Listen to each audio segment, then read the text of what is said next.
I'm Darren with Akshon Esports, and welcome back to another installment of Akshon Recap, the show where we highlight various stories ongoing within the esports community. Fans of professional Overwatch who've been following the scene since 2017 will have fond memories of OGN's Apex, but Contenders Korea is now the region's new top domestic Overwatch tournament. Of the 12 teams competing for supremacy, 8 earned and bought their spots from teams that reached the playoffs of Apex Season 4, with the conclusion of Contenders Trials, which saw 8 teams compete in a single round-robin format. 7 MVP Space and both Meta Bellum and Athena came out on top with the top 4 match records to secure a spot in Contenders. The full team list for Contenders Korea is as follows: Blossom, Kongdu Panthera, Element Mystic, Foxes, Runaway, WGS Red, X6 Gaming, Ardiant, 7, MVP Space, Meta Bellum, and Meta Athena. Looking at these teams, and from what we've seen in Contenders Trials thus far, we'll have to see if the production value can match that of the Overwatch League. But in terms of skill, I believe that some of these Korean teams are strong enough to hold their own against Overwatch League rosters, and I wouldn't be surprised if we see more talent similar to Player make their way abroad later this year. Next up, we'll be turning our attention to Korean PC Bangs. These hallmark establishments that form one of the core pillars of the Korean gaming community are considered by many professionals to be a good litmus test as to how successful a title may be, as the numbers come from the world's mecca of esports and a culture where gaming outside of home is preferred rather than owning your own high-end PC. According to Game Metrics, Overwatch, now entering its 2nd year since being officially released in the May of 2016, comes in as the 3rd most played game as of March 1st at an average 9.28% play rate. Topping the charts as the runner-up is of course League of Legends, with a 22.76% play rate amongst all PC Bang attendees, and at the top of the list is still PlayerUnknown's Battlegrounds, which has held the top spot at an average of 38%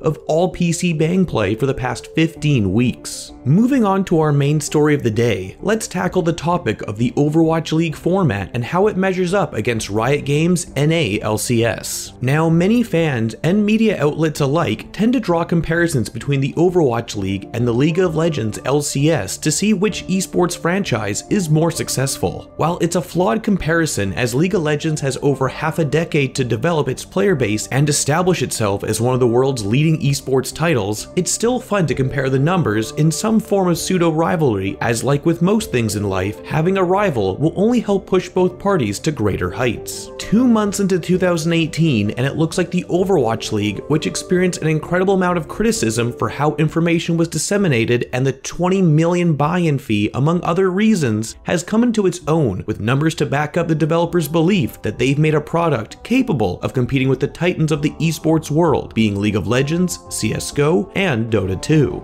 According to a report by the Esports Observer, the first week of Stage 2 marked the first time that the Overwatch League maintained higher average viewership than the LCS over the course of a week in which both leagues were being broadcast on Twitch. This is a major milestone for a new esports title, but these stats should be taken with a pinch of salt, as they do not take into account the viewership numbers on YouTube for League of Legends, which has proven to be a popular streaming alternative for those who do not prefer to watch on Twitch. Additionally, the Overwatch League was making its return after a week break from Stage 2, which had left fans with a period to reflect and grow hungry for more Overwatch League content. Having brief breaks may prove in the long term to be the ideal solution to maintaining healthy viewership retention, as many people in the industry that I've spoken to have voiced their opinion that while the NA LCS is still enjoyable to tune into and watch like tuning into a football game, the sheer amount of matches week after week makes some games rather dull to watch, as they hold less value mid-season and makes for a weaker narrative, as you're basically fighting for a few points. For the teams, each point is vital, as it helps determine whether or not they qualify for the spring playoffs. But the viewership numbers increasing only towards the end of a split or in tight matches between teams at the top like TSM and Cloud9 Season 7 are a testament to this issue with the LCS schedule. In Overwatch, Blizzard seems to have learned from the issues facing North American League of Legends and decided to make a season broken into 4 stages, each being important to win, as victory grants you a secured spot in the end of season playoffs. Also, map wins and matchup record will be used to decide who makes it into the playoffs or not, so every game from a viewer's perspective simply feels better and important for the team they support. Now, I want to to hand it off to you guys. What do you think about the Overwatch League format thus far? If you're an NA LCS viewer, how do the two match up? I'm personally a fan of Blizzard's staggered approach versus Riot's lengthy multi-month long split format. Let us know your thoughts in the comments below. And with that, that's all for this installment of Akshon Recap. If you enjoyed this video, be sure to subscribe by clicking the Akshon icon. Otherwise, consider checking out some of our other videos on the right. And if you have something to say and want to join in on the conversation, be sure to join our Discord server. Links to that and everything else mentioned in this video are in the description box below. This has been Darren with Akshon Esports, and we'll see you in the next one.